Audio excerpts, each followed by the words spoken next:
네, 안녕하세요. 실내 건축가이자 공간 스토리텔러 김주호라고 합니다. 반갑습니다. 네, 시작하면서 여러분들께 먼저 질문을 하나 드리려고 합니다. 여러분들이 생각하는 노후는 몇 살부터라고 생각을 하시는지요? 60세? 65세? 아니면 직장 은퇴하는 순간부터? 제가 이 질문을 드리는 이유는 제가 아무리 생각을 해봐도 노후라는 개념이 너무 광범위한 거예요.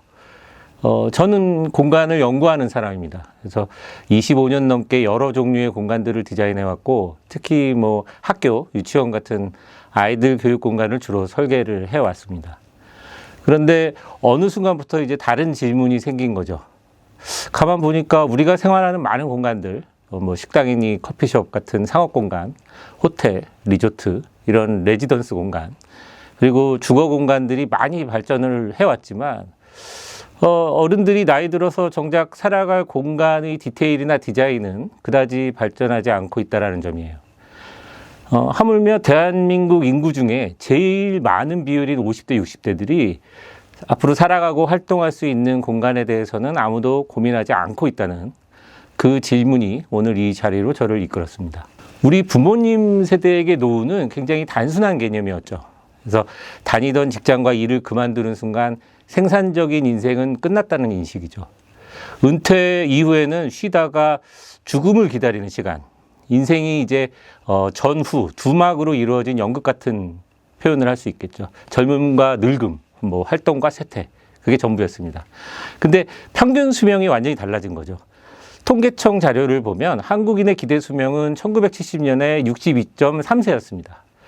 1980년에 66세, 1990년에 72세, 2000년에 76세, 그리고 2020년에는 84세가 됐어요, 기대 수명이. 그러니까 50년 만에 무려 21년이 늘어난 겁니다. 우리 부모님 세대가 60대에 은퇴했을 때 남은 시간은 길어야 1, 20년 남짓이었어요. 그러니 그 시간을 여생이라고 불러도 틀린 말이 아니었죠. 여생, 그러니까 남을 여자를 쓰죠. 남은 생에. 이 단어 안에는 이미 얼마 남지 않았다는 뉘앙스가 담겨 있잖아요. 하지만 지금은 다릅니다. 은퇴 후에도 20년, 30년이 버젓이 남아있는 상태예요. 여생이라고 부르기에는 너무 긴 시간입니다. 자, 여기서 1980년대 영국의 역사학자 피터 라스렛이 아주 중요한 주장을 합니다. 인생은 두 막이 아니라 네 막이다. 이게 사기 인생론입니다. 제1기는 태어나서 교육을 마칠 때까지 의존과 성장의 시간입니다. 그러니까 내가 선택하지 않은 공간, 부모의 집과 학교에서 보내는 시간이죠. 그리고 제2기는 사회에 나와 일하고 가정을 꾸리고 자녀를 키우는 시간, 우리가 흔히 인생의 전성기라고 부르는 때입니다. 그런데 라스렛은 여기서 날카로운 질문을 던지죠. 이 시기가 정말 나 자신을 위한 시간인가? 사실 제2기는 잘 생각해보면 온통 타인을 위한 시간일 수도 있어요. 직장을 위해서, 가족을 위해서, 사회적 역할을 위해서, 쉽게 막말로 돈을 벌기 위해서, 내가 원하는 삶보다 내가 해야 하는 삶을 사는 시간이죠. 라스렛이 가장 주목한 시기는 제3기입니다. 자녀가 독립하고 직업적 의무에서 벗어난 후 찾아오는 시간이에요. 인생에서 처음으로 온전히 나를 위해 살 수 있는 때죠. 그는 이 시기를 인생의 왕관, 더 크라운 오브 라이프라고 불렀습니다. 체력은 여전히 있고 경험은 쌓여 있고 타인에 대한 의무는 줄어든 어쩌면 인생에서 가장 자유로운 시간이에요. 그리고 제4기, 신체적, 인지적 쇠퇴가 이제 본격적으로 찾아오는 때입니다. 그런데 라스렛보다 조금 앞서서 이 3기를 살아가는 사람들을 더 정밀하게 들여다본 학자가 있습니다. 미국 시카고 대학교의 심리학자 버니스 뉴 같은 1970년대 그는 노년을 연구하면서 아주 불편한 질문 하나를 던집니다. 우리는 왜 60세 이후를 하나의 덩어리로 보는가? 그는 노년을 둘로 나눴습니다. 55세에서 75세까지를 영올드, 네, 젊은 노인이죠. 75세 이후를 올드, 뭐 늙은 노인 정도가 되겠네요. 젊은 노인, 처음엔 말이 좀 이상하게 들릴 수 있습니다. 근데 이 말이 담고 있는 의미를 들어보면 좀 달라지겠죠. 영올드는 말 그대로 건강하고 경제적으로도 자립해 있고 자녀 교육과 직장이라는 긴 의무에서 처음으로 벗어난 사람들입니다. 인생에서 처음으로 자기 시간을 온전히 자기 것으로 쓸 수 있게 된 세대예요. 라스렛의 제3기와 정확히 맞닿아 있는 사람들입니다. 그리고 뉴가튼의 이 연구는 세상을 실제로 바꿨습니다. 1960년 1월 1일 미국 애리조나주 피닉스 외곽의 한 노인 주거단지가 문을 열었는데요. 이름은 선시티. 개발자 델 웹은 당시 누구도 상상하지 못했던 개념을 들고 나왔습니다. 은퇴자들은 우리가 쉽게 연상되는, 그러니까 예를 들면 마주 앉아서 뭐 체스를 두고 있는 노인들이나 흔들 의자에 앉아서 쉬는 게 아니라 골프를 치고 춤을 추고 수영을 하고 새로운 것을 배울 수 있다고. 개장 첫 주말에 10만 명이 몰렸다고 합니다. 한 해 동안 2,000채가 팔렸다고 해요. 이 선시티의 성공이 하나의 산업을 만들었습니다. 노인용 제품이 아니라 액티브 시니어를 위한 공간, 그러니까 활동적인 은퇴자를 위한 공간이죠. 돌봄의 대상이 아니라 취향이 있는 소비자, 스스로 삶을 설계하는 주체로 시니어를 바라보기 시작한 거예요. 지금 미국 전역의 시니어 주거 공간은 완전히 달라져 있습니다. 요양원 같은 복도, 뭐 병원 같은 냄새, 흰 벽의 공간이 아닙니다. 오히려 수영장, 볼링장, 피트니스 센터, 아트 스튜디오 등등, 그리고 그 대학 캠퍼스 안에 시니어 주거단지가 들어서기 시작을 했어요. 그래서 노인들이 대학생들 옆에서 강의를 듣고 도서관을 함께 씁니다. 이 변화의 출발점에 뉴가튼이 있었습니다. 노인을 돌봄의 대상이 아니라 활동하는 주체로 본 순간 공간이 달라진 거죠. 자, 그렇다면 처음 질문으로 돌아가 보겠습니다. 한국 사람들이 노후의 집에 대해 가장 크게 오해하고 있는 게 뭘까요? 저는 단연 평수라고 생각합니다. 우리나라에서 평수는 묻지 않아도 잘 압니다. 어느 동네, 어느 아파트에 사는지만 들어도 대략 몇 평인지 짐작이 가니까요. 근데 여기서 한 사람을 소개하겠습니다. 세계에서 손꼽히는 부자 워렌 버핏, 뭐 다들 아실 거예요. 순자산이 우리 돈으로 200조 원이 넘는 사람입니다. 이 사람이 사는 집이 어떤 집인지 아실지 모르겠네요. 1958년에 약 4천만 원에 산 평범한 2층 주택에 산다고 해요. 지금도 그 집에 살고 있다고 합니다. 68년, 70년 가까운 시간 동안 이사를 한 번도 안 했어요. 기자들이 물었습니다. 왜 더 큰 집으로 이사를 안 가냐고. 버핏의 대답은 이겁니다. 난 지금 이 집에서 충분히 행복하다. 만약 다른 곳으로 이사해서 더 행복해진다면 벌써 몇 번을 이사했을 것이다. 이건 단순한 절약 정신이 아닙니다. 집과 행복의 관계에 대한 아주 깊은 통찰이에요. 큰 집이 더 행복한 삶을 만들어준다는 믿음, 그 믿음에 그는 평생 동의하지 않은 거죠. 근데 현실을 한번 보겠습니다. 하나금융연구소 조사를 보면 한국의 노인 가구 93.4%는 이사 계획 자체가 없고 이사를 생각하더라도 지금과 같은 크기거나 더 넓은 곳으로 가고 싶어 한다고 해요. 그러니까 자녀가 다 독립해서 부부 둘이 사는데 4, 5명 살던 집을 그대로 유지하거나 오히려 더 넓은 곳을 원한다는 거예요. 왜 그럴까요? 공간 심리학의 영역의 부담이라는 개념이 있습니다. 인간의 뇌는 자기가 책임져야 할 공간을 무의식적으로 계속 모니터링 한다는 거예요. 쓰지 않는 방이라도 그 방의 존재를 알고 있으면 뇌는 그 공간을 관리 대상으로 등록합니다. 청소해야 한다, 환기를 시켜야 한다, 짐이 쌓이고 있다, 신경이 계속 쓰이는 거죠. 이게 누적이 되면 집이 안식처가 아니라 끝없는 할 일 목록이 됩니다. 특히 체력이 줄어드는 노년기에는 이 부담이 기하급수적으로 커질 수밖에 없습니다. 실제로 제가 만나본 어르신들 중에 이런 분들이 많습니다. 방이 4개인데 쓰는 방은 안방 하나인 거예요. 나머지 3개 방은 다 문을 닫아두고 삽니다. 겨울에는 이제 난방비 아끼려고 그 안 쓰는 방 보일러 밸브를 다 잠가 놓으세요. 그러면 그 방들은 이제 결로 생기고 곰팡이 피고 점점 창고가 되겠죠. 40평 집에서 실제로 사용하는 공간이 8평도 안 되는 거예요. 자동차에 비유하면 이렇습니다. 자녀가 2이나 3 있는 가족이라서 7인승 SUV를 몰고 다녔습니다. 근데 30년이 지나서 아이들이 다 독립하고 부부 둘만 남았는데 그래도 그 7인승 사이즈의 SUV가 계속 필요할까요? 그것을 계속 몰아야 할까요?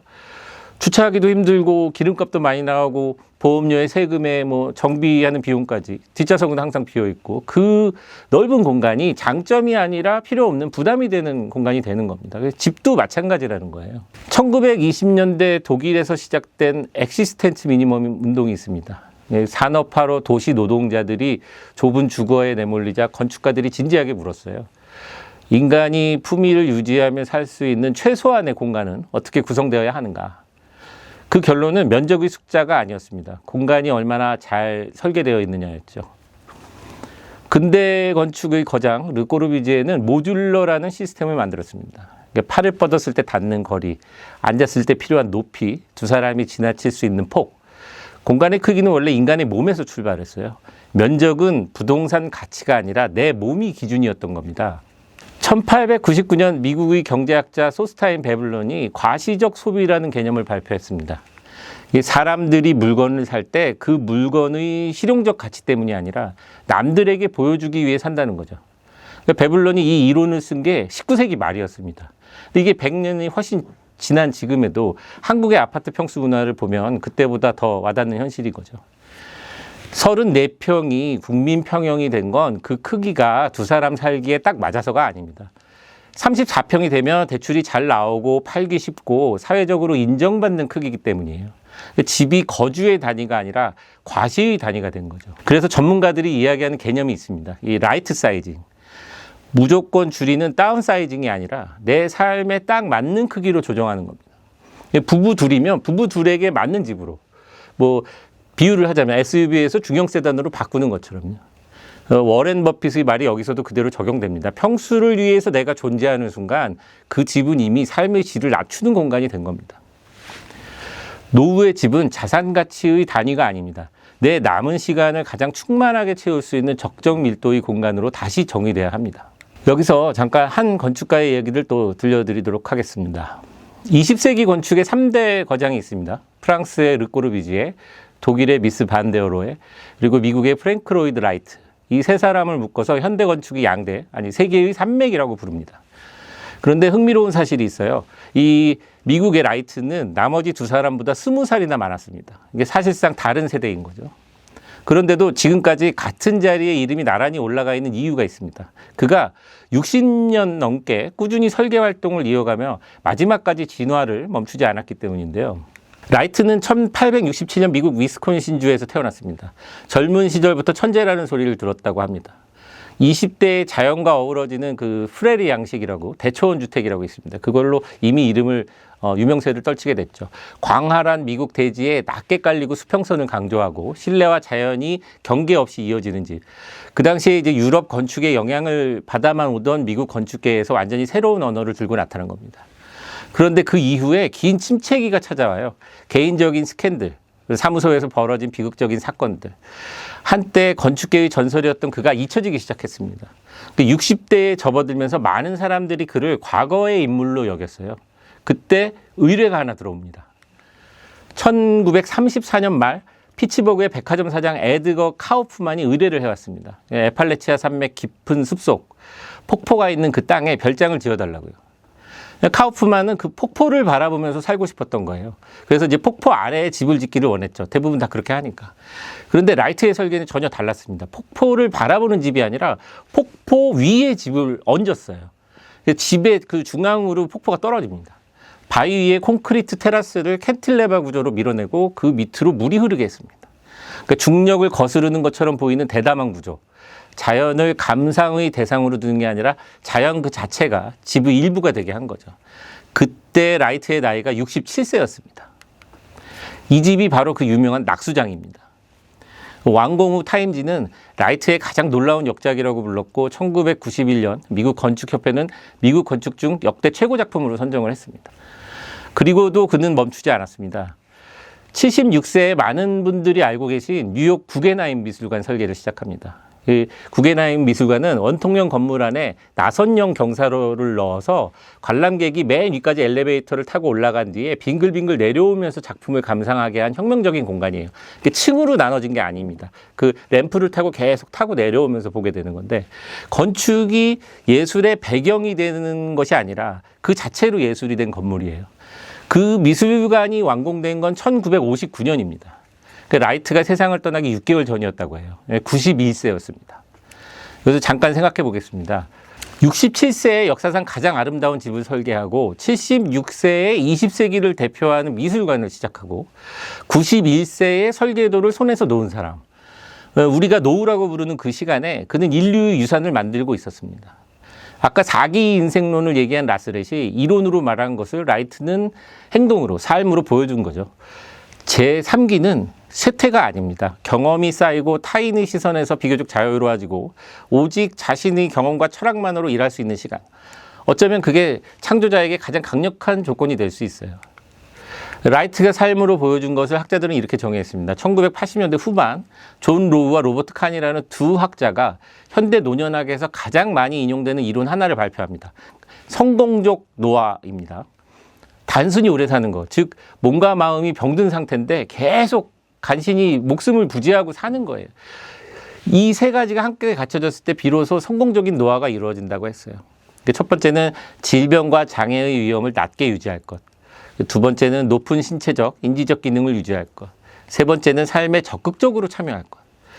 근데 로우와 칸은 나중에 이 이론을 보완하면서도 아주 중요한 말을 덧붙입니다. 개인의 의지만으로는 부족하다. 물리적 환경의 뒷받침이 반드시 필요하다고요. 아무리 건강하게 살겠다는 의지가 있어도 집안의 문턱에 걸려 넘어져 골절을 당하는 순간 성공적 노화는 멈출 수 있습니다. 반대로 집이 잘 설계되어 있으면 몸이 조금씩 변해도 그 변화를 공간이 조용히 받아줄 수 있습니다. 성공적 노화는 의지의 문제인 동시에 공간의 문제입니다. 라이트가 우리에게 남긴 가장 중요한 건 낙수장도 구겐하임도 아닐 수도 있어요. 노후는 끝이 아니라는 증거. 그게 가장 그의 위대한 작품이라고 생각합니다. 아주 오래전부터 의학자들이 강조해온 말이 있습니다. 병을 치료하기 전에 환자가 사는 환경을 먼저 보라는 것. 2500년 전 히포크라테스의 저작들에도 이미 이 생각이 담겨 있습니다. 사람의 삶의 질은 그 사람이 어떤 공간에서 사느냐와 분리될 수 없다는 거죠. 그런데 우리는 노후 준비를 이야기할 때 연금, 건강검진, 보험 같은 것은 굉장히 열심히 챙기면서 정작 그 모든 것들을 써먹으면서 살아갈 공간, 무대인 집은 잘 들여다보질 않습니다. 무대가 잘못 세팅되어 있으면 아무리 좋은 배우도 제 실력을 발휘할 수 없겠죠. 65세 이상 고령자는 하루의 대부분을 집 안이나 집 근처에서 보낼 수밖에 없습니다. 은퇴 전에는 집이 단순히 잠자고 돌아오는 곳이었다면 은퇴 후에는 집이 말 그대로 삶의 전부가 되는 거죠. 그 말은 곧 집이 내 제3기 활동을 얼마나 지지해 줄 수 있느냐가 그 시기를 얼마나 충만하게 살 수 있느냐를 결정한다는 겁니다. 그렇다면 제3기를 위한 집은 어떤 공간이어야 할까요? 르네상스 시대 이야기를 잠깐 드릴게요. 그 시대 지식인들은 집안에 스튜디올로라는 공간을 만들었습니다. 작은 개인 서재인데요. 레오나르도 다빈치, 미켈란젤로도 이 공간을 가졌다고 해요. 바깥 세상의 소음에서 벗어나 자신의 지적 열정을 불태우는 방, 작은 방, 지위 상징이 아니라 창조의 엔진이었던 거죠. 저는 제3기 집에서 이 스튜디오로 개념이 꼭 필요하다고 생각합니다. 아이들이 떠난 자리에 남은 방을 그냥 창고로 쓰는 게 아니라 예를 들면 내가 오래 미뤄온 악기를 연주할 수 있는 공간으로, 새로운 커리어를 준비하는 작업실로, 또는 나만의 취미를 불태우는 아지트로 바꾸는 겁니다. 집이 나의 제3기 베이스 캠프가 되는 거죠. 오래된 책이 꽂힌 서재, 차 한 잔 마시며 창밖을 내다볼 수 있는 작은 코너, 남들에게 보여주기 위한 공간이 아니라 나를 만나기 위한 공간이 필요해지는 겁니다. 아까 말씀드린 스튜디오로가 바로 그런 예시입니다. 그런데 제3기가 영원하지는 않죠. 제3기를 충분히 살고 나면 자연스럽게 제4기가 찾아오겠죠. 나이가 든다는 건 몸이 변한다는 뜻입니다. 그런데 집은 변하질 않아요. 여기서 문제가 생기는 겁니다. 젊었을 때는 신체 능력이 충분하니까 문턱이 높아도 계단이 많아도 그냥 극복할 수 있습니다. 근데 나이가 들면서 신체 능력이 천천히 줄어들기 시작하면 과거에는 아무렇지도 않았던 것들이 하나씩 장벽으로 변하는 거죠. 욕실 문 앞의 작은 문턱이 낙상의 위험이 되고 높은 선반이 어깨 부상의 원인이 됩니다. 몸이 변하는 속도를 공간이 따라가지 못하는 거죠. 그래서 제가 강조하고 싶은 개념이 브릿지 설계입니다. 지금 당장 나의 열정을 불태울 수 있는 베이스 캠프이면서 동시에 언젠가 내가 좀 지쳤을 때 아무런 장애물 없이 나를 안아줄 수 있는지, 제3기의 역동성과 제4기의 평온함을 하나의 공간에서 잇는 거예요. 이게 생각보다 어렵지 않습니다. 지금 멋지게 선택한 수건거리가 사실은 100kg을 견디는 지지대가 될 수도 있고, 세련된 패턴의 바닥재가 사실은 미끄럼 방지 소재인 것처럼 안전을 위한 배려가 굳이 티나지 않게 디자인 안에 녹아들 수 있는 겁니다. 거주자가 내가 보호받고 있다는 느낌이 아니라 여전히 내가 이 공간의 선택이고 주인이다라는 감각을 유지하면서. 집 안만큼 집 밖도 중요합니다. 사회학자 레이 올덴버그가 제3의 장소라는 개념을 얘기했어요. 집이 제1의 장소, 일터가 제2의 장소라면 제3의 장소는 그 어디에도 속하지 않으면서 자연스럽게 사람이 모이는 곳이에요. 예를 들면 카페, 도서관, 공원, 동네 서점, 특별한 약속 없이도 가게 되는 곳들이죠. 올덴버그는 말했습니다. 이 제3의 장소가 가까이 있는 사람일수록 고립되지 않는다. 단골 카페에서 마주치는 얼굴, 도서관에서 옆자리에 앉는 사람, 공원 벤치에서 인사를 나누는 이유, 이 작은 접촉들이 쌓여서 사람을 살아있게 만듭니다. 이 제가 직접 겪은 경험을 말씀을 좀 드릴게요. 코로나 시기에 자전거 타는 게 유일한 낙이었던 때가 있었어요. 그때 살던 집에서 한강 자전거 도로까지 홍제천 길을 따라서 바로 연결이 되는데 그게 저에게 얼마나 소중한 조건이었는지를 이사를 하고 나서 이제 실감을 한 거죠. 그래서 지금 집에서는 자전거 도로 진입이 힘들어서 자연스럽게 자전거와 멀어지게 된 거예요. 거창한 인프라가 아닌데도 그 작은 차이가 취미생활 자체를 바꿔놓은 겁니다. 이게 남들이 보기엔 사소해 보이는 기준일 수 있겠지만 30년간 지속해온 습관이 걸어서 닿는 거리에 이렇게 가깝게 있다는 건 노후의 삶의 질에 생각보다 큰 영향을 줄 수 있다는 거예요. 저는 이런 것들이 삶의 질이라고 생각을 합니다.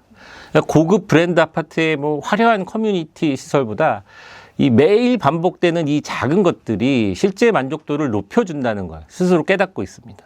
그러니 노후 주거지를 고를 때 내가 매일 걷고 싶은 길이 있는 곳, 오랫동안 다녀온 단골 가게들이 가까운 곳, 아침 인사를 나눌 수 있는 이웃이 있는 곳, 이 기준들이 학군이나 시세보다 훨씬 중요해지는 시간이 바로 제 3기입니다. 처음으로 온전히 나의 취향으로 동네를 고를 수 있는 자유. 이걸 많은 분들이 실감하지 못하는데 사실 엄청난 해방입니다. 집의 진짜 평수는 전용 면적 몇 제곱미터, 몇 평이 아닙니다. 내 일상이 얼마나 촘촘하고 풍요롭게 채워지는 생활권을 갖고 있느냐. 그게 노후 주거의 진짜 크기라는 겁니다. 여기서 평수 이야기를 다시 한번 꺼내고 싶은데요. 제 3기 관점에서 집을 줄이는 건 남아있는 공간에 대한 관리에 쓰이는 에너지를 줄여서 그 에너지를 밖에서의 활동과 자아 실현에 쓰겠다는 선택이에요. 그러니까 이게 축소가 아니라 집중이라고 표현하는 게 맞습니다. 제 4기 관점에서는 또 다릅니다. 내 몸의 가동 범위 안으로 모든 생활 인프라를 끌어당기는 거죠. 그래서 부엌이나 욕실이나 침실, 내가 좋아하는 공간이 모두 좀 가깝게 손에 닿는 거리에 있는 거. 넓은 집에서 하루 종일 걸어다니면서 체력을 소모하는 대신에 밀도 높은 공간에서 편안하게 생활하는 거예요. 결국 노후의 집을 줄이는 건 패배가 아닙니다.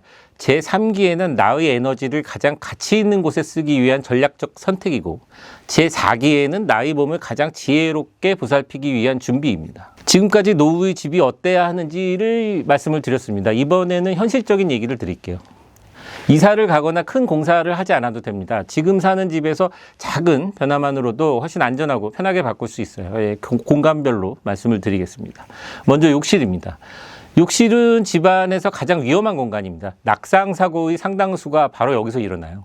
근데 낙상 사고보다 더 무서운 게 있습니다. 히트 쇼크라고 들어보셨는지 모르겠는데 따뜻하게 자고 있다가 방에서 새벽에 화장실 가려고 이건 대부분 겨울에 일어납니다. 그래서 차가운 욕실에 들어가는 순간 차가운 타일 바닥을 딱 밟을 때 혈관이 급격히 수축을 해요. 그래서 혈압이 확 올라갑니다. 이 과정에서 뇌졸중이나 심근경색이 발생을 하죠. 제가 이게 남의 얘기가 아닌 게 저희 25년 전, 2020년이었어요. 그래서 어머니가 새벽에 화장실에서 쓰러진 채 발견이 됐다는 연락을 받았는데 그때 저는 정확한 원인을 몰랐습니다. 그냥 갑자기 쓰러졌다. 그래서 뇌 속에 문제다라고만 전해 들었었죠. 원래 크게 지병이 있는 분도 아니었기 때문에 굉장히 의아했고 그런데 나중에 그 원인을 공부하면서 히트쇼크라는 개념을 처음 알게 됐어요. 따뜻한 이불 속에서 주무시다가 새벽에 차가운 욕실 바닥을 맨발로 딱 밟는 순간에 정확히 그 상황이죠. 어머니는 그 이후에 이제 좌뇌를 다치게 되면 오른쪽 팔과 오른쪽 다리를 전혀 쓰지 못하고 언어 능력과 기억도 잃었어요. 그래서 그전에는 큰 지병도 없었는데 이게 한순간에 일어난 일이어서 가족들 모두 너무 당황스럽고 굉장히 힘든 시간을 보내고 있었죠. 일본에서는 히트쇼크로 인한 사망자가 연간 17,000명에서 2만 명에 달한다고 해요. 교통사고 사망자의 4배라고 합니다. 이 히트쇼크의 사망자 비율이. 한국에서는 아직 히트쇼크 사망자 통계가 별도로 집계되질 않았습니다. 근데 최근에 일본 노천 여행 중에 히트쇼크로 사망한 한국인이 2달 사이입니다. 3명이 나왔다고 해요. 한국인이 여행을 가서. 그러니까 차가운 탈의실에서 뜨거운 탕으로 들어가는 순간이었다고 합니다. 그래서 이게 젊었을 때는 이해를 할 수 없는 일이지만 나이를 들었을 때는 이런 것들이 다 사고가 되는 거예요. 그래서 부모님 댁 욕실에 들어갔을 때 만약에 으슬으슬하다 싶으면 난방기부터 달아드려야 돼요. 이 요즘에 굉장히 제품이 많습니다. 사실 가능하면 집 인테리어를 할 계획이 있을 때 화장실 바닥 공사를 할 때 바닥에 그 거실이나 방에 있는 난방 배관, 보일러 배관을 연장해갖고 화장실 바닥까지 깔아놓는 게 제일 좋아요. 그러면 바닥이 난방도 되고 쇼크 같은 불상사도 예방하고 습기가 없으니까, 불을 떼니까. 그래서 뽀송뽀송하게 곰팡이가 없는 상태가 유지될 수 있습니다. 그리고 안전 손잡이를 얘기를 드리겠습니다. 많은 분들이 이제 손잡이를 달면 요양원처럼 보인다고 이제 꺼리시게 되는데, 근데 지금 인테리어 시장 보면 그 욕실 손잡이가 되게 세련되게 여러 가지 제품이 있어요. 그래서 젊을 때 달아두면 나름대로의 인테리어 미적인 가치가 있습니다. 나중에 꼭 필요해서 달면 그때 가서 노인 표시처럼 그게 느껴지게 되는 거죠. 변기 옆에 손잡이 하나만 있어도 안고 일어설 때 완전히 달라집니다. 지금 건강할 때 미리 달아주시는 게 좋습니다. 그 다음은 현관입니다. 신발 신고 벗는 동작을 한번 생각을 해보십시오. 한 발로 서서 균형을 잡아야 하는 순간인데요. 이게 젊을 때는 뭐 아무렇지 않습니다. 근데 젊을 때도 뭐 무릎을 다치거나 다리를 좀 다쳤을 때 느낄 수 있죠. 균형 감각이 조금씩 떨어지는 60대, 70대에게 이 동작이 생각보다 위험합니다. 해결책은 간단합니다. 현관에 작은 의자나 접이식 벤치를 하나 두는 거예요. 앉아서 신발을 신고 벗을 수 있는 구조. 이거 하나가 외출을 편하게 만듭니다. 외출이 편해지면 밖에도 자주 나가게 되고, 밖에 자주 나가면 사회적 연결이 그만큼 유지될 수 있겠죠. 작은 벤치 하나가 만들어내는 변화치고는 꽤 큰 얘기죠. 이번에는 이제 중요한 주방 얘기인데요. 가스레인지 얘기를 먼저 드리겠습니다. 나이가 들면 시력이 조금씩 떨어지고 변화합니다. 가스레인지의 그 파란 불꽃이 시력이 나빠진 어른들 눈에는 잘 안 보여요. 그래서 불이 켜진 줄 모르고 손을 가져간다거나, 반대로 불이 꺼진 줄 알고 가스만 틀어놓는 경우가 생깁니다. 그 인덕션으로 바꾸면 이 걱정이 사라집니다. 불꽃이 없고 냄비를 올려놓지 않으면 자동으로 꺼지는 기능도 있어요. 그래서 지금 당장 바꾸기 어렵다면 잠금 기능이 있는 제품으로 교체하는 것만으로도 안전이 크게 달라질 수 있습니다. 수납에 대한 이야기도 드려야 되는데요. 이 자주 쓰는 물건이 높은 선반에 있으면 어떻게 되냐면 자주 의자를 밟고 올라가게 되고, 그러다가 이제 떨어지는 사고가 생기게 됩니다. 의외로 이 빈도수가 굉장히 많은 사고예요. 그래서 자주 쓰는 물건은 허리에서 눈높이 사이, 손을 뻗지 않아도 닿는 위치에 두세요. 이 위치를 골든존이라고 합니다. 이게 어느 날을 잡아서 가장 많이 빈도수가 높은 것들을 체계적으로 이 골든존에 위치시키는 작업을 해주셔야 돼요. 그리고 비용 들이지 않고 물건 위치만 바꾸는 일인데 생각보다 훨씬 큰 효율을 만들어낼 수 있습니다. 이번에는 거실과 침실 동선입니다. 밤에 화장실 가는 장면을 떠올려 보시면 잠이 덜 깬 상태에서 이제 어두운 방을 걸어가죠. 이때가 가장 위험해요. 어둡고 잠도 덜 깼고, 나이가 들면 일어날 때 생기는 기립성 저혈압, 그래서 갑자기 핑 돌죠. 그래서 그 상태에 이제 뭐 작은 문턱 하나에 발이 걸린다거나 하면, 젊을 때는 그냥 넘어가던 그 2, 3cm 문턱이 노년에는 치명적인 장애물이 될 수 있죠. 그래서 어른이 되면 발을 끌면서 걷는 보행 습관이 자연스럽게 생기거든요. 이게 무릎을 들지를 않습니다. 그래서 많이 넘어지게 되는 거예요. 침실에서 화장실까지 이어지는 동선에 센서 등을 달아두세요. 스위치를 찾느라 더듬거릴 필요 없이 움직임을 감지해서 자동으로 켜지는 조명이요. 그리고 방과 방 사이 문턱은 경사 문턱으로 바꾸거나 고무 경사로 패드를 씌우는 것만으로도 위험이 크게 줄어들 수 있습니다. 조명 하나, 경사로 패드 하나, 비용이 얼마 안 들거든요. 근데 이게 밤의 안전을 완전히 바꿔놓을 수 있습니다. 이런 개선들의 공통점이 있습니다. 지금 당장 불편해서 하는 게 아니라는 거예요. 60대 초반, 그 정도에 아직 건강하고 몸이 멀쩡할 때 미리 해두는 겁니다. 사고 난 후에 고치는 거는 치료고, 미리 하는 건 예방이라고 할 수 있겠죠. 예방이 훨씬 싼 겁니다. 그리고 예방은 준비할 여유가 있을 때만 가능한 거죠. 더불어서 실버타운을 고민하시는 분들에게도 한 말씀 드리려고 하는데요. 많은 분들이 이제 거기 들어가려고 그러면 비용이 워낙 비싸서 집을 팔아야 한다면서요? 라고 물어보시는데, 2024년 5월부터 주택연금을 받으면서 실버타운에 입주하는 것이 동시에 가능해졌습니다. 집을 꼭 팔지 않아도 돼요. 이 집을 담보로 주택연금을 받으면서 그 집은 세입자에게 임대를 주고 본인은 실버타운에 사는 구조가 가능해진 겁니다. 한국주택금융공사 홈페이지에서 무료로 예상 수령액을 조회할 수 있다고 하니까 한번 직접 확인해 보시기 바랍니다. 윈스턴 처칠이 이런 말을 했습니다. 인간은 공간을 만들고 그 공간은 다시 인간을 만든다. 젊을 때는 이 말이 잘 와닿지 않죠. 집은 그냥 잠자고 밥 먹는 곳이니까요. 하루의 대부분을 밖에서, 직장에서 보내잖아요. 근데 나이가 들면 달라집니다. 집에 있는 시간이 길어지면서 내가 머무는 공간이 곧 내 세계가 됩니다. 좋은 공간은 의수나 의족 같은 역할을 할 수 있어요. 눈이 나빠져도, 귀가 어두워져도, 다리가 불편해져도 공간이 그걸 보완해 줄 수 있습니다. 밝은 조명이 눈을 대신하고, 손잡이가 다리를 대신하고, 인덕션이 기억력을 대신할 수 있어요. 잘 설계된 공간은 노인의 장애를 최소화하고 능력을 최대화합니다. 공간에 투자하는 건 존엄성에 투자하는 겁니다. 나는 이 공간에서 안전하다. 나는 여전히 스스로 할 수 있다. 나는 여전히 가치 있는 사람이다. 이런 감각을 주는 집이 좋은 집이에요. 비싼 집이 아니라 나를 존중해주는 집. 그런 집으로 만들어야 합니다. 공간이 바뀌면 마음이 바뀝니다. 마음이 바뀌면 노년의 풍경이 바뀌고요. 그리고 그 풍경 안에서 여러분의 제3기가 시작될 수 있습니다. 오늘 준비한 내용은 여기까지입니다. 들어주셔서 감사합니다.